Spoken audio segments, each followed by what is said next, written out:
నమస్తే. నేను మీ doctor Somashekar Reddy, CEO suits care network. So ఇంతకుముందు అఫోర్డబుల్ హెల్త్ కేర్ గురించి, అసలు అఫోర్డబుల్ హెల్త్ కేర్ అంటే ఏంటి, అది ఎందుకు ఇండియాలో మోర్ ఇంపార్టెంట్, అది ఎందుకు అచీవ్ చేయలేకపోతున్నాం అనే అంశం మీద మాట్లాడుకున్నాం. ఇప్పుడు ఎథికల్ హెల్త్ కేర్ ఏంటి అని మాట్లాడుకున్నాం. సో ఎథికల్ అందరికీ తెలుసు, ఎథికల్ అంటే న్యాయబద్ధమైనది అని.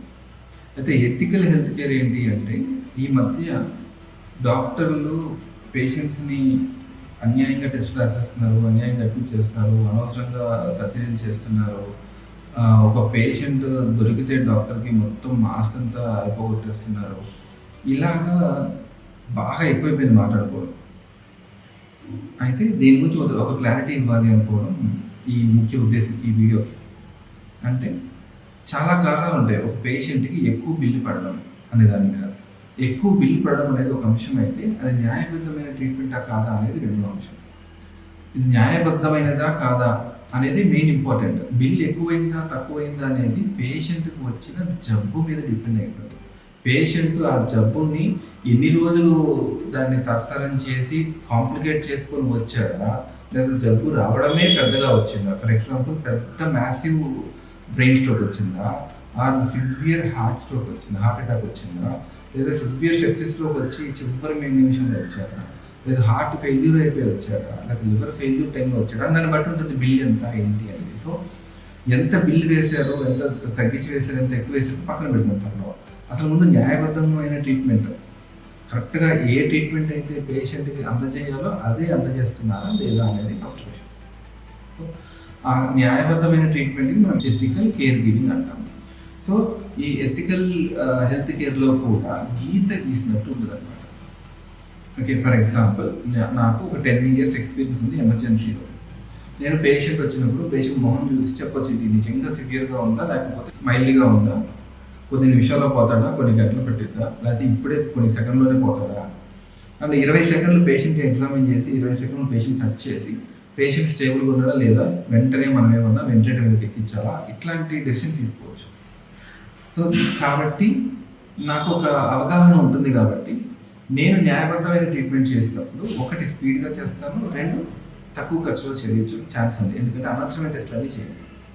ఫర్ ఎగ్జాంపుల్ అదే ఒక ఫ్రెషర్ అనుకోండి, వెంటనే ఒక ప్రోటోకాల్ లాగా కొన్ని టెస్ట్ ఫాస్ట్గా పంపించేసి, ఓకే, ఆ తర్వాత ఎవరెవరికి ఫోన్ చేయాలో రిజల్ట్స్ వచ్చేదాకా వెయిట్ చేయడం వలన casualty observation charges or emergency department observation charges పెరగడం, ఆర్ డెసిషన్ సరిగ్గా తీసుకోకపోవడం వలన అనవసరంగా అడ్మిట్ చేయడం, ఇలాంటివన్నీ పాసిబిలిటీ ఉంటుంది. సో ఒకటి ఎక్స్పీరియన్స్ని బేస్ చేసుకొని ఎథికల్ హెల్త్ కేర్ ఇవ్వగలుగుతామా లేదా. ఇక్కడ ఎథికాలిటీ అంటే ఏంటంటే, అక్కడ డాక్టరు తను మనస్ఫూర్తిగా, అంటే గుడ్ ఫెయిత్, తను మనస్ఫూర్తిగా మంచి చేయాలనే ఉద్దేశంతో చేస్తే అది ఇప్పుడు ఎథికలే. తను చెడు చేయాలని చేస్తే మాత్రం అనెథికల్ అవుతుంది. కాకపోతే ఎక్స్పీరియన్స్ ఉండడం వల్ల ఏంటి అంటే, ఆ ఎథికల్గా ఆలోచించడం కూడా ఖర్చు తక్కువలో చేయాలి అనుకుంటే, ఆ చేయాలి అనుకోవడం ఎథికల్ హెల్త్ కేర్. ఓకే, ఒకటి అది డాక్టర్ మీద డిపెండ్ అయింది. రెండు పేషెంట్ ఎడ్యుకేటెడ్ పేషెంట్ వచ్చి, ఓకే, డాక్టర్ చెప్పినవన్నీ విని, ఓకే, ఇప్పుడు మనకి డయాగ్నోసిస్ ఏంటి అర్థం కావట్లేదు, ఫస్ట్ ఈ టెస్ట్ చేద్దాం, ఈ టెస్ట్ చేసిన తర్వాత ఈ టెస్ట్లో ఏం దొరకకపోతే మళ్ళీ ఈ టెస్ట్ చేద్దాం, ఓకే, ఈ టెస్ట్ కూడా దొరకకపోతే ఈ డాక్టర్ దగ్గరికి వెళ్దాం అని ఒక ప్లాన్ చెప్తాడు. ఆ ప్లాన్ చెప్పినప్పుడు ఓపిక్గా పేషెంట్ సరే సార్ అంటేనేమో నిజంగానే స్టెప్ బై స్టెప్ అప్రోచ్గా వెళ్తాం. లేదండి మళ్ళీ మాట చెప్పి తిరుగుతారు, మా అబ్బాయి రాడు, అది రాదు, ఇది రాదు, ఏదో ఒక కారణం చెప్తున్నారు అనుకోండి. అప్పుడు మేమేం చేస్తాం, అన్ని టెస్టులు ఒకేసారి రాస్తాం. ఆ అన్ని టెస్టులు ఒకేసారి రాసినప్పుడు కొన్ని టెస్టులు అనవసరం అయిపోతాయి. ఓకే, పేషెంట్ దగ్గర డబ్బులు ఉన్నాయి, ప్రాబ్లం లేదు. డబ్బు లేని పేషెంట్ దగ్గర, డబ్బులు ఉన్న పేషెంట్ దగ్గర ఏమో అది ఎథికలిటీ అవుతుంది, పర్వాలేదు అవుతుంది. డబ్బులు లేని పేషెంట్ దగ్గర ఇది అనవసరమైన ప్రాక్టీస్ అవుతుంది. సో పేషెంట్ డిపెండెన్సీని బట్టి కొన్ని బయాస్ అయిపోతూ ఉంటారు. పేషెంట్ మాట్లాడిన తీరును బట్టి, పేషెంట్ ఎంత అగ్రెషన్తో ఉన్నాడు, ఆ పేషెంట్ రిలేటెడ్ ఫ్యాక్టర్స్ ఉంటాయి. వాటిని బట్టి కూడా మనం చేయాల్సిన ట్రీట్మెంట్ కన్నా ఒక్కొక్కసారి ఎక్కువ ఇన్వెస్టిగేషన్స్ చేయొచ్చు, ఎక్కువ మందులు పెట్టచ్చు, ఎక్కువ రోజులకు మందులు పెట్టచ్చు. ఇలాంటివన్నీ కూడా పేషెంట్ రిలేటెడ్ ఉంటాయి. సో ఒకటి డాక్టర్ రిలేటెడ్, ఎక్స్పీరియన్స్ రిలేటెడ్, రెండు పేషెంట్ రిలేటెడ్, మూడు హాస్పిటల్ రిలేటెడ్. హాస్పిటల్ రిలేటెడ్ అంటే ఏంటి, ఫర్ ఎగ్జాంపుల్ హాస్పిటల్ లాస్లో అయిపోతుంది.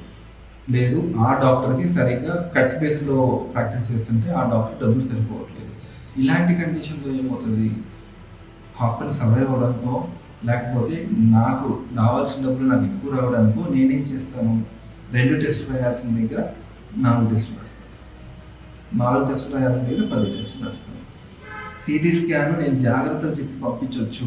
అమ్మ సపోజ్ ఫర్ ఎగ్జాంపుల్ బండి మీద జారిపడ్డాడు, ఏం తలకి లోపల బ్రెయిన్కి డ్యామేజ్ అయినట్టుగా ఏం లేవు, కానీ దెబ్బ సివియర్గా ఉంది. ఓకే, తలనొప్పి అంటున్నాడు. సో ఆల్రెడీ 50-60 ఏళ్ళ వయసు అట్లా ఏదైనా ఉందనుకోండి, అప్పుడు మనం ఏం చెప్తామంటే ఐడియల్లీ సిటీ స్కాన్ తీసి ఇప్పుడు రక్తస్రావం లేదు అని చెప్పొచ్చు. కొన్నిసార్లు ఇప్పుడు రక్తస్రావం లేకపోయినా 6 గంటల తర్వాత, 1 రోజు తర్వాత, 2 రోజుల తర్వాత రక్తస్రావం అవుతుంది. సో కాబట్టి వాంతులైనా, తలనొప్పి ఎక్కువైనా, లేదా మూర్ఛ వచ్చినా, అంటే ఫిట్స్ వచ్చినా, పిచ్చి పిచ్చిగా మాట్లాడుతున్నా, అట్లా ఏం జరుగుతున్నా కానీ మీరు వెంటనే వస్తే అప్పుడు సిటీ స్కాన్ తీద్దామని చెప్తాం. ఓకే, ఇది ఐడియల్ సినారియో. కానీ ఇప్పుడు కట్స్ తీసుకునే డాక్టర్ ఏం చేయొచ్చు, వెంటనే సిటీ స్కాన్ చేయొచ్చు. లేదు పేషెంట్ పార్టీ వాళ్ళు గందరగోళం చేస్తుంటే అప్పుడేం చేయొచ్చు, సిటీ స్కాన్ తీసుకొని చూసి లేదు అని చెప్పి పంపించవచ్చు.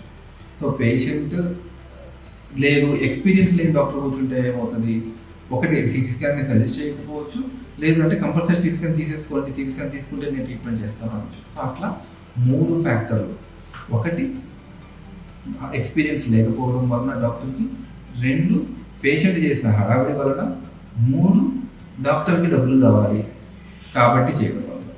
సో ఈ 3 విషయాలలో అంటే డాక్టర్, పేషెంట్ అండ్ హాస్పిటల్, ఈ 3 పర్స్పెక్టివ్స్లో న్యాయంగా చేయాల్సిన ట్రీట్మెంట్ అప్పుడప్పుడు దారి తప్పుతుంది. దాంట్లో మెజారిటీ ఆఫ్ ద టైమ్స్ అంటే ఒక మిడిల్ సెగ్మెంట్ హాస్పిటల్స్లో, అంటే 50 to 100 బెడెడ్ హాస్పిటల్స్, 5-6 సంవత్సరాల నుంచి ఆల్రెడీ హాస్పిటల్ ఉంది, డాక్టర్కి మంచి అనుభవం ఉంది అన్న కేసుల్లో అన్యాయంగా సిటీ స్కాన్లు రాయరు.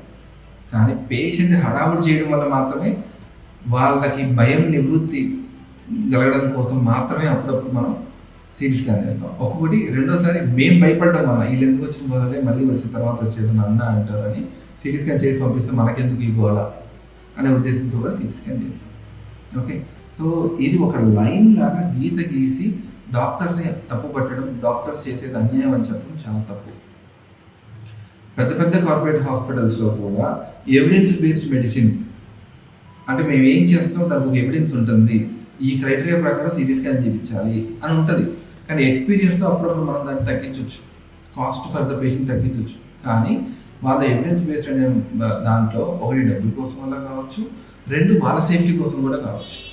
సో ఎవిడెన్స్ తప్పు అయితే కాదు, అది తప్పు కాదు. పేషెంట్ కావాలనుకుంటే మనం ఒక స్టెప్ రిస్క్ తీసుకొని పేషెంట్కి డబ్బులు మిగిల్చవచ్చు. కానీ డబ్బులు మిగిల్చాలనే ఆలోచనతో కొత్తగా మనకు వచ్చిన కష్టాలు ఎందుకు తెచ్చుకోవాలి అనే ఉద్దేశంతో ఎవిడెన్స్ బేస్డ్ మెడిసిన్ ప్రాక్టీస్ చేస్తారు కార్పొరేట్ హాస్పిటల్స్లో. When evidence based medicine practice చేసినప్పుడు ఖర్చు ఖచ్చితంగా ఎక్కువే ఉంటుంది. కొన్నిసార్లు ఎవిడెన్స్ బేస్డ్ మెడిసిన్ వల్ల ఈ టెస్ట్ అవసరం లేదనుకోవచ్చు, కానీ మోస్ట్ ఆఫ్ ద టైమ్స్ ఖర్చు పెరుగుతుంది. వెసెస్ ఎక్స్పీరియన్స్ అంటే ఎక్స్పీరియన్స్తో కంపేర్ చేస్తే. ఓకే, సో అందరూ అన్నిటికీ ఖర్చు పెరిగిన దానికి డాక్టర్లను బ్లేమ్ చేయడం, హాస్పిటల్ని బ్లేమ్ చేయడం సరికాదు. పరిస్థితుల్ని బట్టి డాక్టర్ పేషెంట్కి ఎలా మంచి చేయాలి అని మోస్ట్ ఆఫ్ ద టైమ్స్ చూస్తారు. కొన్ని కేసుల్లో మాత్రమే ఒక్కొక్క టెస్ట్, ఒక్కొక్క పరీక్షలు కావచ్చు, అడ్మిషన్స్ కావచ్చు, కొంచెం ఎక్స్ట్రాగా పేషెంట్ ఖర్చు అవుతుంది. అయితే ఈ ఎక్స్ట్రాగా ఖర్చు అవ్వడం వలన జోబికి బరువు పడుతుంది కానీ ప్రాణం పోదు, లేదు డిసీజ్ బర్డెన్ పెరగదు. కొన్నిసార్లు మేము ఎలా ఆలోచిస్తామంటే in doubt of benefit. Okay, ఎందుకు వచ్చింది, ఇన్ కేస్ ఈ జబ్బు అయితే మనం మిస్ కొట్టేస్తే ఇంక అందరూ మిస్ అయిపోతే ప్రాణానికి ప్రమాదం లేదా కాలిపోద్ది. ఇలాంటి కండిషన్లో in doubt of benefit to rule out such conditions, to rule out ఏదో బ్లడ్ వెసల్ బ్లాక్ అనో, టు రూల్ అవుట్ హార్ట్కి అటాక్ వచ్చిందనో, లేదా బ్రెయిన్ స్ట్రోక్ వచ్చి పోయిందనో, అట్లా ఏదైనా సరే రూల్ అవుట్ చేయడం కోసంగా కొన్ని ఇన్వెస్టిగేషన్స్ చేస్తాం. ఆ ఇన్వెస్టిగేషన్స్ వల్ల పేషెంట్కి బరువు పెరుగుతుంది, కానీ పేషెంట్కి అది సేఫ్టీ. కాబట్టి హాస్పిటల్స్ని, డాక్టర్స్ని బ్లేమ్ చేయడం, సగం నాలెడ్జ్తో మీడియాలో రాసిన దానికి మీరు బయాస్ అవ్వద్దు. వాళ్ళకి ఏది కంటెంట్ ఎలా చెప్తే వాళ్ళకి మైలేజ్ వస్తుంది, ఎక్కువ మంది వ్యూస్ వస్తాయి చూసుకొని వాళ్ళ కంటెంట్ అలా చెప్తారు. కానీ మీరు అర్థం చేసుకోవాల్సిన థింగ్ కరెక్ట్గా మీకు అవగాహన ఉంటే మీరు కరెక్ట్గా అర్థం చేసుకుంటారు. డాక్టర్ని బ్లేమ్ చేయడం, డాక్టర్ని ప్రెషర్ పెట్టడం వల్ల సొసైటీకే నష్టం, సొసైటీకే డబ్బులు లాస్ అవుతాయి. ఓకే, ఇది మీరు మైండ్లో పెట్టుకొని డాక్టర్ల మీద ప్రెషర్ పెట్టడం తగ్గించండి. డాక్టర్ చెప్పింది అర్థం కాబట్టి 1-2 సార్లు అడగండి. డాక్టర్కి కంఫర్ట్ ఇస్తే డాక్టర్ ప్రశాంతంగా ప్రాక్టీస్ చేస్తాడు. Okay, thank you.